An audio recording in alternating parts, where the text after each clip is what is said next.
Let's get the divorce settled. There's no hope for a new beginning given our current situation, but I'm not going to carry the financial load any longer, I said. My sister started laughing when I told her about this. What is this? That's where I stand. Maybe you ought to think about welfare, you poor thing, she joked. The lawyer did not hold back when my sister boldly asked for a portion of the property later on. He shot back. Welfare seems more fitting for you, doesn't it? My sister looked at the paperwork he had spread out, looking shocked. My name is Mandy, aged 43, managing my own company. I met Nick, my husband, during our college years, and we've been married for 15 years. Nick, now 41, is 2 years younger than me. We share a daughter, Katie, who is 14 and in her second year of middle school. When her crucial exams approach next year, our focus is on her studies. Nick, always gentle and hesitant, won me over with his occasional displays of decisiveness, reminiscent of my own younger brother. Despite my busy work schedule,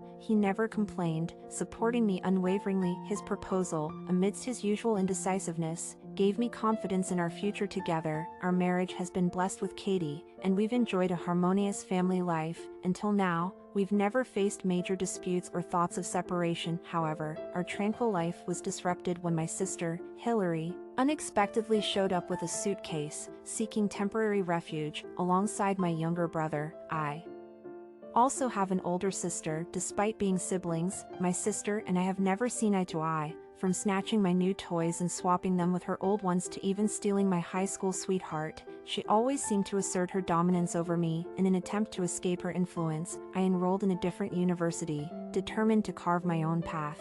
I obtained my real estate license and embarked on a journey of independent living. Nick and I opted for a private wedding ceremony, a decision made to avoid any interference from our families, particularly due to the strained relationship between my sister and me. Despite our efforts, somehow my sister managed to uncover details about my marriage and current residence. Just as I anticipated some quality time alone with my husband, preparing for Katie's college journey, my sister barged into our home uninvited, casually exploring the rooms. Wow, Mandy, this house is impressive. A detached house, too. Looks like there's a spare room. I'll take that, she exclaimed, oblivious to my protests. Despite my frustration, she paid no heed to my objections. With Katie at her cram school and Nick out for work, I found myself alone with my uninvited guest. Repeatedly, I urged her to leave before Nick and Katie returned, but she remained adamant. As the evening wore on and my family returned, my sister, hardly looking her age of 45,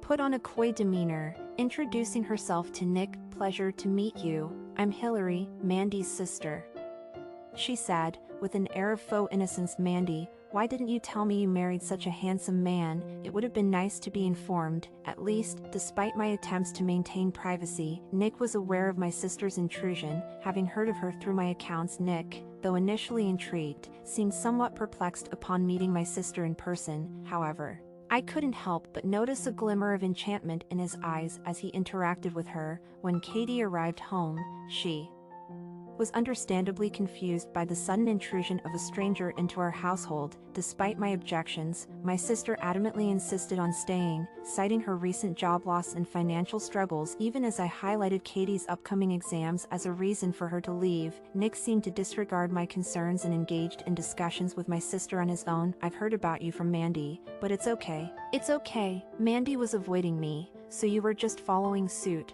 right? Sorry about my sister, he remarked casually. After this exchange, my husband surprisingly acquiesced to the idea of my sister staying with us. Thus began a tumultuous period. My sister demanded money without lifting a finger to help with household chores, even resorting to stealing cash from my wallet. All of this occurred within just a week of her arrival. Despite my numerous warnings, she remained obstinate. Why should I have to report every little thing I'm buying to you? Your money is my money, she retorted defiantly. I had hoped she would start job hunting and eventually move out, but there was no indication of her doing so. Moreover, the occasions when both Nick and my sister were absent began to raise concerns for me. Nick claimed he was working late, but his paycheck never reflected any overtime pay. This isn't including overtime pay, is it? You should receive proper compensation for the extra hours you've worked, I pointed out. Are you doubting me? Overtime pay is provided separately.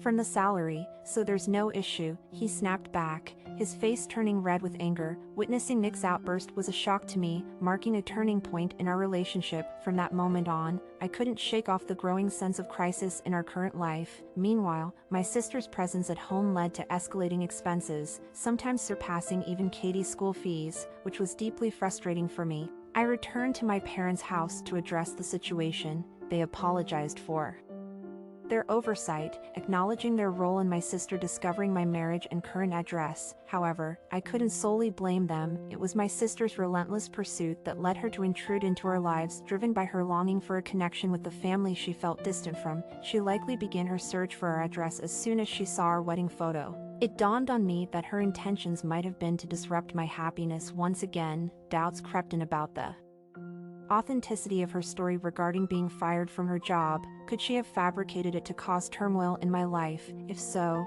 I needed to find a way to remove her from our home promptly. When I confronted her about potential unemployment benefits, she deflected, claiming she had always been a part-timer and thus ineligible for such support. She argued that as the independent sister, it was my duty to care for her, a notion I found unreasonable but overwhelming in its assertiveness. Subsequently, it came to light that my sister had been leading a part-time existence since dropping out of college, never holding a full-time job. This revelation shed light on her unsuccessful job-hunting endeavors. It appeared that her claim of being fired was indeed truthful, but it seemed she had grown desperate, seeking to latch onto me and snatch away any chance of my happiness. Within a mere 2 months of her moving in, I stumbled upon her and Nick engaging in an affair, despite my suspicions. Witnessing Nick's betrayal with my own eyes was a shock. It happened on a day when my schedule unexpectedly cleared, and I found myself idling in a cafe. When I sipped my coffee and gazed out the window, I caught sight of Nick and my sister strolling hand in hand, engaged in what seemed like a pleasant exchange. It was inconceivable to witness such intimate gestures between my brother-in-law and sister-in-law. At that moment, I became certain they were engaged in an affair. Upon confronting them later at home, the truth unraveled. Nick's claims of working overtime were exposed as lies, while my sister's supposed job hunting was merely a facade for a rendezvous with Nick. Their admission of the affair surfaced amidst my seething anger. Nick confessed that his pride as a man had been wounded, expressing a desire to start anew with Hillary. He presented divorce papers, sealing the fate of our relationship. In the face of this betrayal, I declared my refusal to shoulder their financial burdens any longer. However, my sister's response was callous, mocking my predicament and suggesting I turn to welfare. Nick, too, relinquished any responsibility, instructing me to care for Katie while he and my sister promptly vacated the premises. Shortly after their departure, Katie returned home, sensing the unusual atmosphere. With a heavy heart, I disclosed the decision to divorce her father. Initially taken aback, Katie eventually accepted the reality of our situation. The divorce proceedings commenced, and I sought compensation through legal channels for the deceitful affair. When my sister brazenly demanded a share of the property, our lawyer swiftly countered, highlighting her own precarious financial standing. Caught off guard by this unexpected turn, my sister was rendered speechless, realizing the gravity of her actions. With little savings to her husband's name and facing the stark reality of the legal documents before her, my sister's complexion paled in apprehension. As our attorney clarified, there was nothing to divide between Nick and my sister looked from me to Nick and back again, clearly shocked to see how little we had. Nick appeared surprised as well when he learned that our combined funds were only $112,000, a small amount given how long we had been married. His pathetic attempt to argue that we ought to have saved more money just made me get angrier. Did you truly have no concern for Katie? I became even more irate as I demanded, have we not talked about her educational costs? I quietly explained, you agreed to move the money I had saved to Katie's account, and all the gift tax formalities had been finished. Nick's face turned darker as I went on, delving deeper into our meager savings. It seems most of it is from your secret stash, isn't it? I charged. Nick seemed surprised, but I didn't let that stop me. You signed the consent form agreeing to transfer the money to Katie. Remember, I made a challenge. Our lawyer confirmed that Nick was stunned speechless and could no longer Deny the reality. Nick said nothing at all. It soon became evident that, in spite of his claims to have made significant savings, our actual financial situation was anything but opulent. I pointed out to him the glaring discrepancy between our actual savings and his prior assertions of abundance. Nick's deceit was accentuated by his incapacity to reply. In actuality,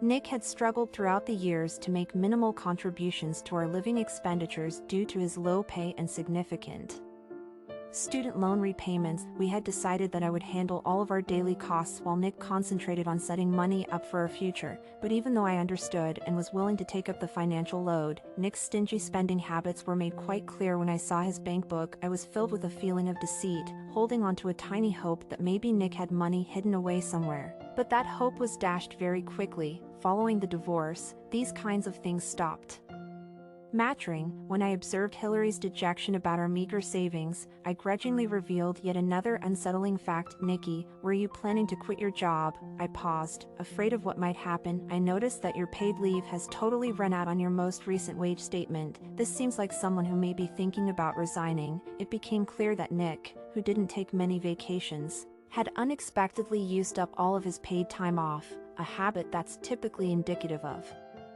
an imminent departure. Now that I had suspicions about their affair, I couldn't help but wonder if Nick's resignation was motivated by his hope of receiving a fortune from our divorce. Sadly, it seems that my suspicions were correct. I was struck with regret at Nick's too sanguine but opportunistic decisions, even though he was my ex-husband and knew full well about my financial activities.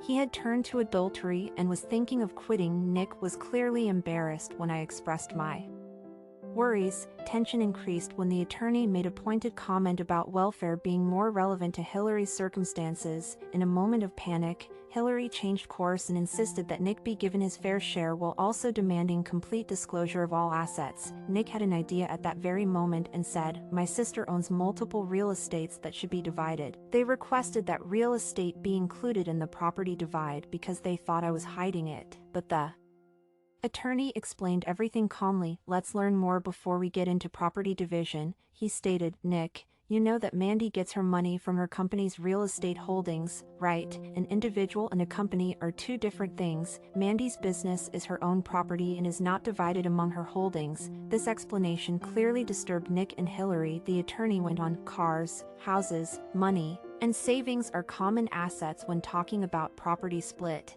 Given that Nick and Hillary have admitted to the affair, Mandy is entitled to payment. We're thinking of asking Nick for $10,000 and Hillary for $3,000. Their faces took a sharp turn when the topic of compensation was raised. They were both shocked and dissatisfied. They objected, acting as though the sum was outrageous, saying, $10,000 for just a month or two of a relationship." Their protests were quickly disregarded. "Though, who made this standard decision? You abused my cash, ignored job seeking, and used up all of your paid leave for secret meetings with Hillary and my sister." Based on these factors, the attorney decided that the sum was reasonable. When they heard this, they stopped talking. There was no resolution reached during that day's meeting, thus it was agreed to meet again in 2 weeks. My sister, however, made an incredible offer that seemed defiant. "Give me the house and the car, then transfer Nick's $112,000. And we can settle the remaining $11,000. I was furious, but I controlled myself and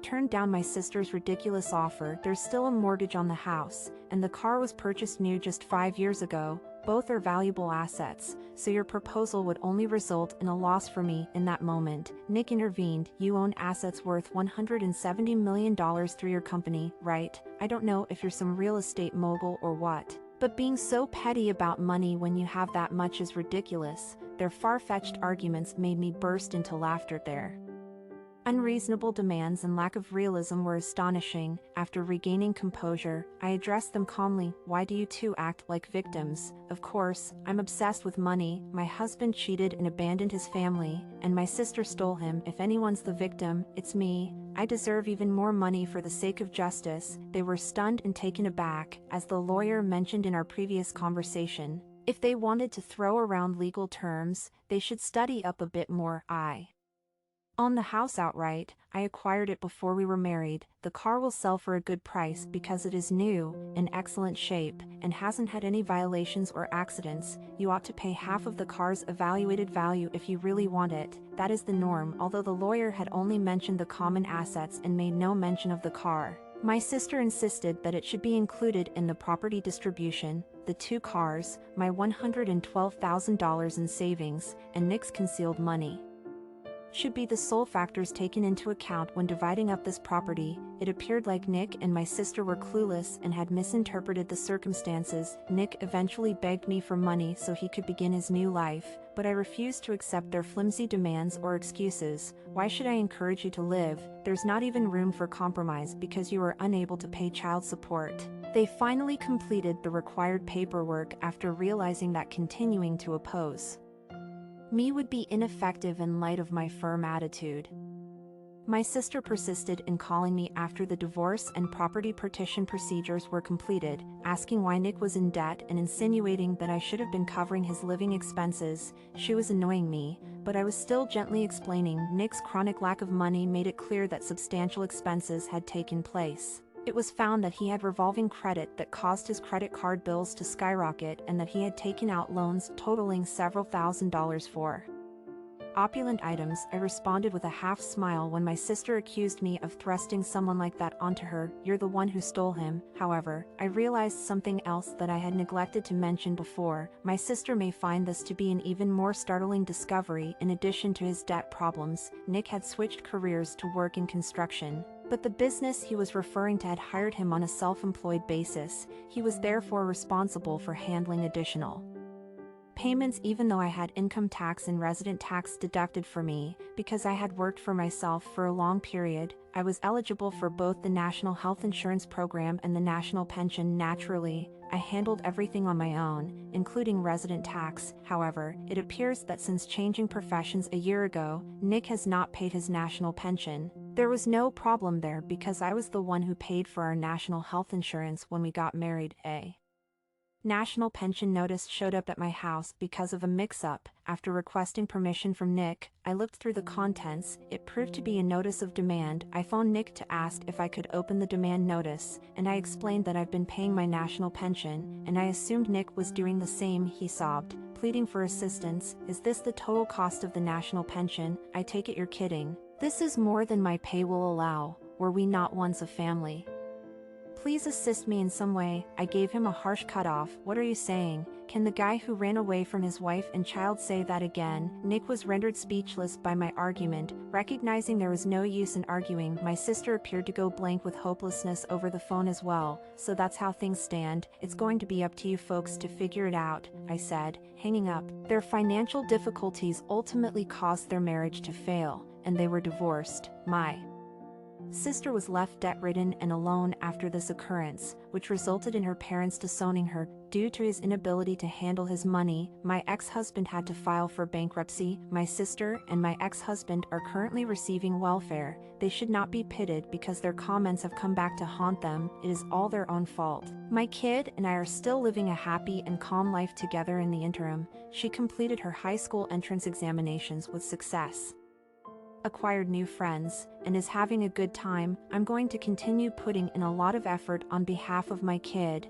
encouraging her to pursue her goals. That concludes the first narrative. Let's see another one that is comparable. Considering our sincerity, should we move forward with the divorce? Do you think that's acceptable? Yes, I appreciate that. The divorce is an excellent idea right now. This implies we won't have to sneak around on our vacation the following week. A trip.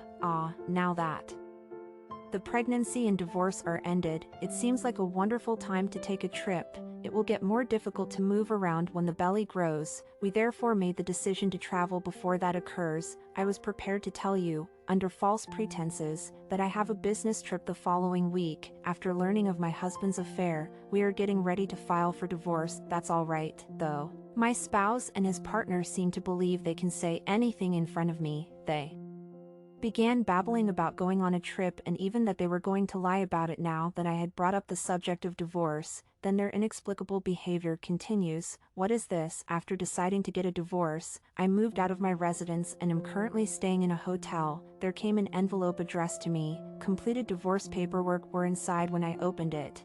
I can see why you would want to conclude the divorce as soon as possible, but sending the divorce documents while traveling are my spouse and his partner making fun of me. Once more, their behavior appalled me, but it's better for me to have the divorce papers in hand sooner. Are you suggesting that I file it? All right, tomorrow I'll take care of packing and removing the divorce paperwork. Thus, don't be concerned, considering their carefree attitude toward infidelity and divorce.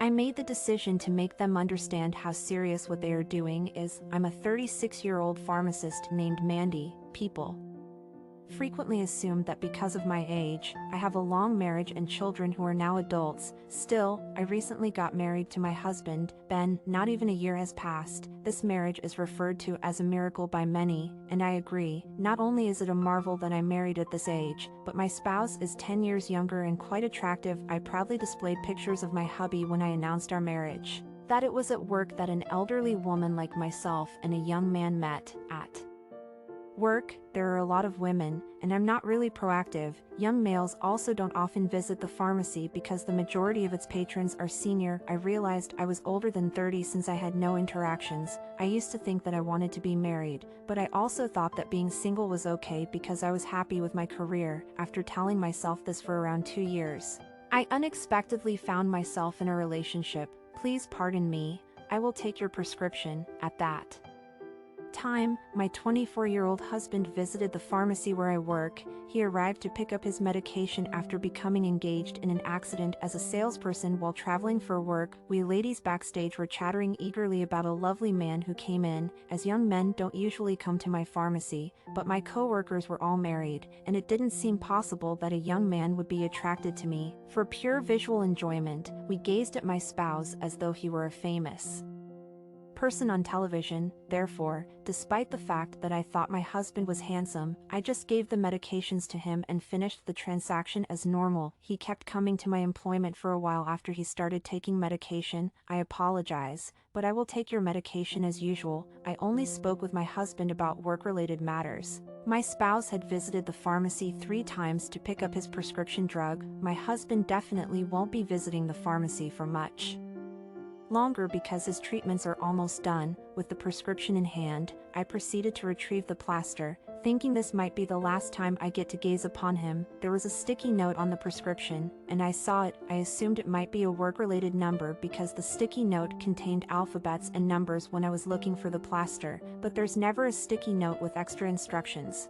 I removed the sticky note out of curiosity and looked more closely. It seemed like an ID for a messaging service. I questioned my co-workers if there was contact information attached to the prescription, curious as to why a sticky note with contact information was attached. Is it a sign that the hospital told you to get in touch with them? The 3 married persons in attendance froze at my query, believing I had asked something unusual. When I panicked, everyone made fun of me for boasting. Then, I heard one of my co-workers yell at me to write down my contact details while slamming a piece of paper and a pen into the desk.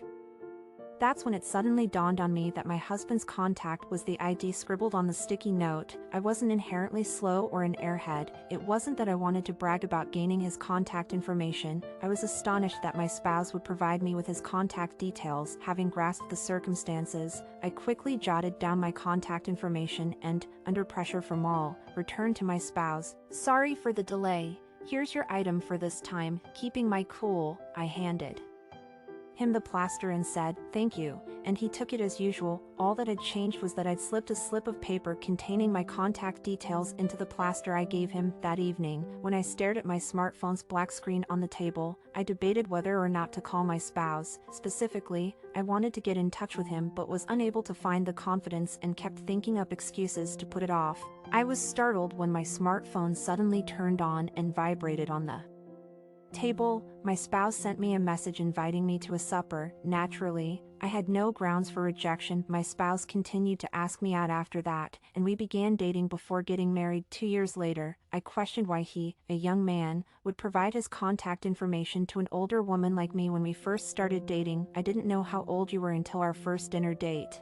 I assumed you were in your 20s up until then, he remarked. What did you think when you found out? I inquired. I didn't realize you were older. Is that all there is to it? Yes, but what else? Isn't approaching someone you like natural? My spouse asked a query of his own, appearing perplexed by my inquiry. It seemed that he was unaffected by age when it came to love and marriage. Even if my age-related worries had been allayed, I felt ashamed of myself at that same time. Regarding the wedding and the expense of beginning our life together, I had one more concern. Do I need to provide a little bit more? I avoided answering immediately since I felt it difficult to do so. I make a lot more money than my spouse does, and I have savings. This is merely due to our age difference rather than the fact that I work as a pharmacist and he works as a salesman. I naturally questioned whether my husband was worried about making less money than his spouse. I felt awful asking my husband to split the costs of the wedding and beginning our new life because, at only 26, he wouldn't have saved anything. How about we just divided in half? I promised to put forth a lot of effort going forward. Like my worries regarding my age, this one was superfluous. All of my worries were allayed by my spouse, and by the time we were married, I could truly feel pleased and no longer worry about him. My friends and co-workers all congratulated me on getting married and expressed envy. I had envisioned a blissful married life ahead. Yet the dynamics swiftly shifted. Initially, the first 3 months were filled with blissful moments, Ben rushing home from work, weekends spent hand in hand, and shared household chores. The only missing piece was a child, but considering my age, concerns lingered. Ben's acceptance of my age and our marriage provided some reassurance. We agreed to postpone the topic of children and relish our current happiness. However, 3 months into our marriage, cracks began to appear. Ben's late returns from work became a recurring issue. Despite my worries, confronting him only led to tension. His abrupt reaction to my concerns highlighted a change in his demeanor. When I picked up the fallen photo frame, I couldn't shake off the unease settling within me. The resentment grew as household responsibilities were neglected. Discussions turned into arguments, with Ben dismissing my concerns and retreating into his own world. The division of chores, agreed upon before marriage, seemed to have faded from his memory. It's not that I wished to be selfish, but rather a sense of unease crept in with Ben's change in behavior. His reluctance to acknowledge the importance of shared responsibilities only added to the strain in our relationship. He once emphasized the importance of cooperation in marriage and even established rules himself. However, after just 3 months, those rules crumbled, and the burden of household chores gradually shifted onto my shoulders. Initially, I didn't mind taking on more responsibilities when I had planned to primarily handle them anyway, but what troubled me most was the stark change in Ben's demeanor. He used to be so caring before we married, so why the sudden transformation? As time passed, Ben's changes became more apparent. Mere reminders weren't enough to prompt him to fulfill his duties. His spending habits became erratic, and he seemed more engrossed in his smartphone than in our relationship. It felt like his phone had become his constant companion, leaving me feeling increasingly isolated. When I confronted him about our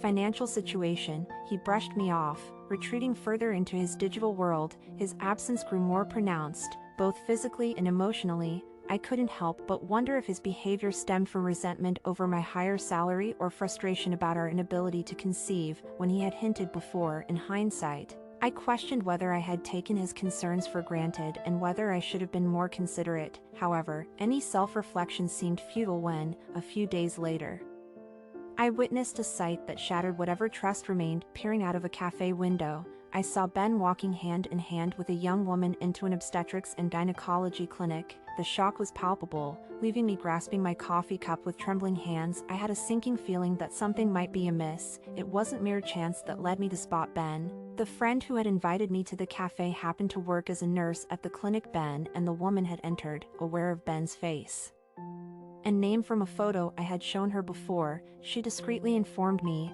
urging me to wait at a cafe with a view of the clinic. I understood her cryptic message and kept my eyes fixed on the clinic, hoping for some clarity, though I was tempted to confront them immediately. Causing a scene at the clinic wouldn't achieve anything productive. Perhaps there was a plausible explanation for Ben's presence with another woman, so I chose to wait patiently. grappling with a barrage of anxious thoughts. During the agonizing hour when they finally emerged, I wasted no time in confronting them. Ben, who usually avoided looking at me, met my gaze with surprise. However, I directed my attention not to him but to the woman beside him, who appeared visibly uneasy. Though nothing was confirmed yet, I braced myself for the possibility of Ben's infidelity, suggesting a move to a nearby cafe for privacy. I led them there, the tension palpable in the air. Ordering the same coffee I had before, I allowed the silence to linger, intensifying their discomfort. It was evident they were apprehensive about my silent interrogation. With the coffee finally served, I took a sip, gathering my thoughts before breaking the silence. Addressing them both, I asked bluntly about the nature of their relationship. Ignoring Ben's usual irritation towards my inquiries, I opted for directness, recognizing that at 26, Ben could easily find relationships elsewhere. Thus, I had little interest in the details of how their affair began. The changes in Ben's behavior spoke volumes, indicating when the affair likely started. All I sought was a straightforward answer to confirm my suspicions. Ben's response was hesitant, his stammering confirming my suspicions. The woman beside him, undoubtedly his affair partner, remained silent, yet her presence spoke volumes. It became apparent that her involvement explained Ben's late returns, the dwindling weekends together, and his cessation of financial contributions. My irritation escalated when Ben struggled to provide a clear response. Without waiting for his answer, I began to drink my coffee hastily, preparing to confront him. However, before I could speak, it was his affair partner who spoke up, acknowledging the situation bluntly. Hearing her admission caught me off guard, freezing my hand mid-sip. Her serious demeanor betrayed her acknowledgement of the gravity of the situation, though from my perspective, it seemed audacious. Ben's newfound defiance mirrored his affair partner's boldness. They proclaimed their seriousness about each other, oblivious to the hurt they caused. Their request for a divorce, delivered with misplaced gratitude, highlighted their selfishness. Despite their plea, I couldn't help but pity them. The road ahead, divorce, childbirth, and starting anew, would be arduous. However, they seemed oblivious to the consequences, viewing me as an obstacle to their happiness. In Ben's eyes, I became the antagonist of their narrative. I anticipated that Ben would find his way once he fell in love, but if new affection emerges after marriage, there should be a proper sequence of considerations. Glancing outside at the obstetric clinic, I sighed, realizing that perhaps age does play a role in matrimony after all.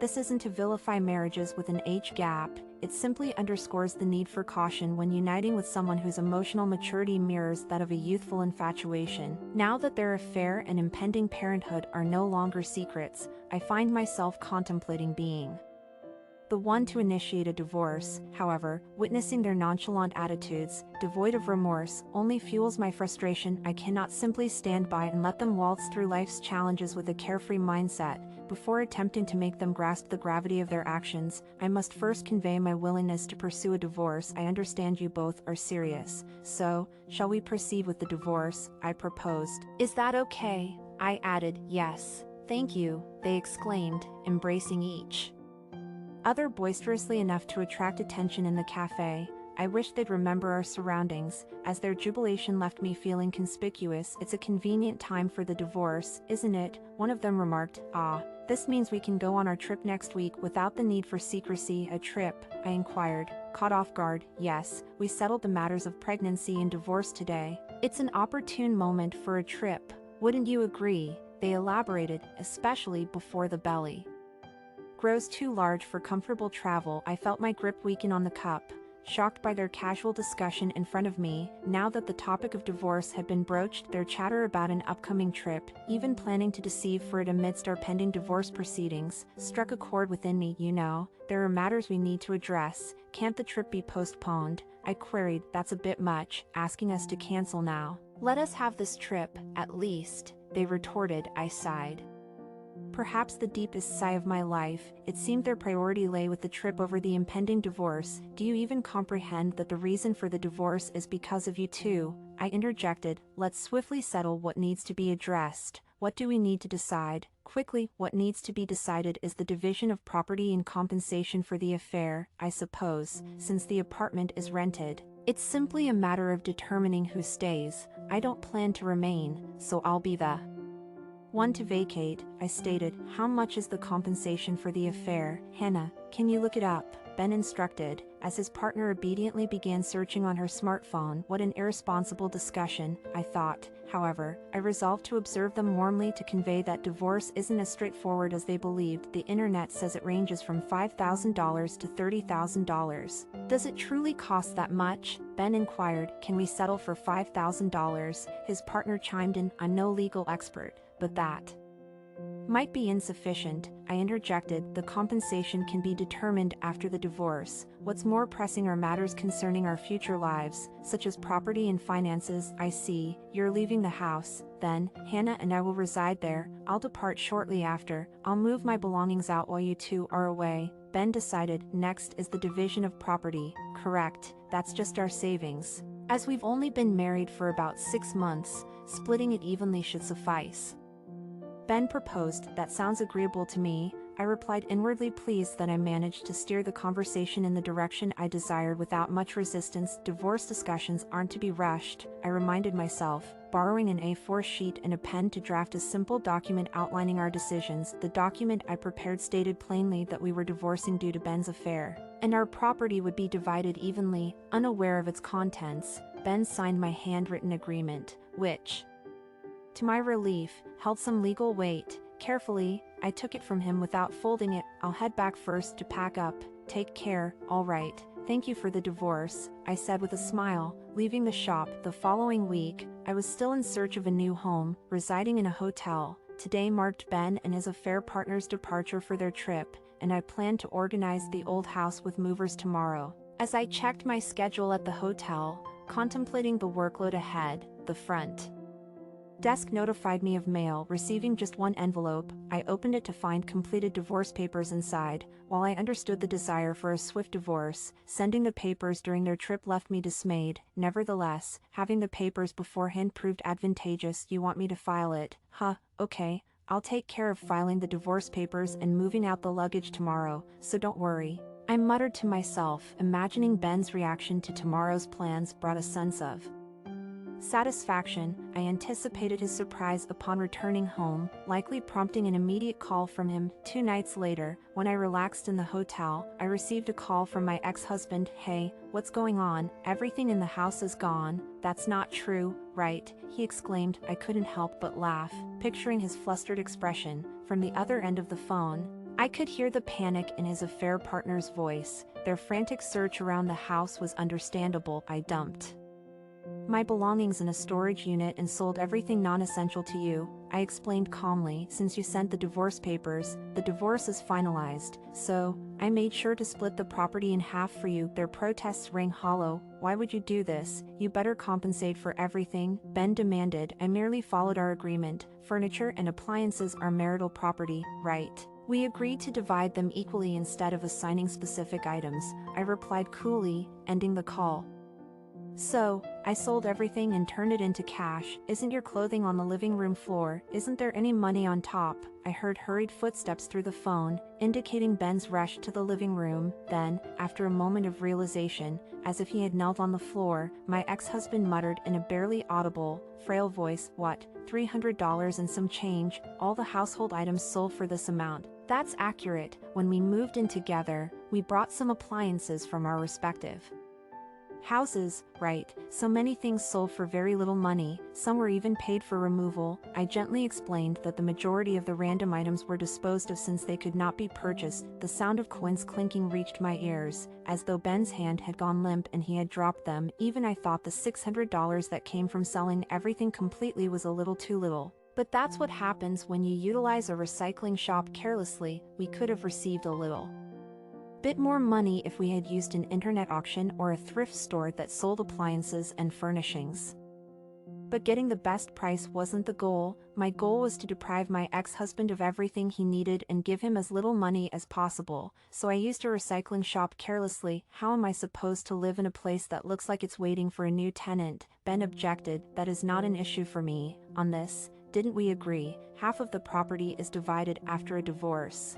I have the document with that written on it. You signed it, didn't you? Have any grievances? I gave a forceful Response: my former spouse became quiet, unable to respond. It was too late to regret that we had concluded the divorce talks so quickly. Besides, we were still talking about divorce. I would have liked that he reserve his regrets for until it was all over. Considering the trip and the condition of the house, you appear to have entirely forgotten, but we still haven't decided on the divorce settlement, correct? We still haven't made a decision regarding the pay. Kindly keep it inexpensive. I reminded him icily. After investing heavily in our wedding and the start of our life together, I find myself in a precarious financial situation, having already depleted much of my savings for the wedding and this recent trip. I now have only about $3,000 left. I understand the desire to impress your partner, but reckless spending has become an issue. Consequently, I'll be seeking $25,000 in compensation for the affair, considering the brevity of our marriage and the fact that the divorce stems from your infidelity, along with the added complication of your affair partner's pregnancy. I believe this amount to be fair. If you have any objections, we can consult a lawyer. My ex-husband remained silent, seemingly stunned by the prospect of significant debt and the bleakness of an almost empty apartment. He now faces the daunting task of refurnishing his home with very limited funds. As a 26-year-old recently divorced individual, while his future is not my concern, I'll follow up regarding the compensation. After explaining why the house was left in such pristine condition, ending the call, I regretted not being able to witness his reaction firsthand, hoping it would serve as a wake-up call regarding the gravity of his actions and our divorce. Eventually, my ex-husband agreed to pay $25,000 in compensation after consulting a lawyer, though I was advised I could have demanded more. I deemed this amount sufficient. Considering his young age and near penniless state, I decided not to pursue further compensation, opting instead to let it go for $25,000. Given their youth, I hoped my ex-husband and his affair partner could regroup and start anew. Unfortunately, it seems their situation didn't improve, with the affair partner reportedly working part-time and lacking any savings, and my ex-husband with only $33,000 to his name. Their prospects appear challenging. After the house was stripped bare, they found themselves unable to spend freely, resorting to using cardboard boxes as makeshift furniture and cooking meals on a portable stove. Due to the lack of a gas stove, their living conditions became miserable. It became apparent that they couldn't endure such circumstances even for a short period, leading them to abandon the house, complicating matters further. Since the affair partner was pregnant, my ex-husband was legally obligated to pay child support. Despite divorcing me with the intention of marrying her, my ex-husband found himself alone with mounting financial obligations. His downward spiral continued when he posted pictures of himself and his affair partner on a social media trip,